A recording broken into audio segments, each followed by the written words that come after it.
Yan guys, oh, may huli na siya, oh. Oh. Yan dyan.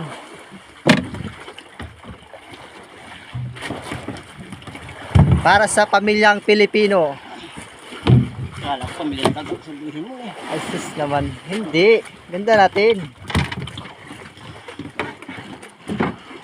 Pamigay sa mga Paturing. sibador. Yan guys, oh, dami, oh. Oh, sunod-sunod. Sus. Ito ang kanyang assistant, Yan. si Marlon. Pang 65. Yan, oh. O, Batak mga yan. Batak ka mo pang 65. Batak 65. Yan guys, oh, sunod-sunod talaga, oh, dami. Oh. Yan, oh. Naku po. Batak pang 65 ka mo yan. Nakabuka ka tapos pamigay lang sa estibador. Ano yan?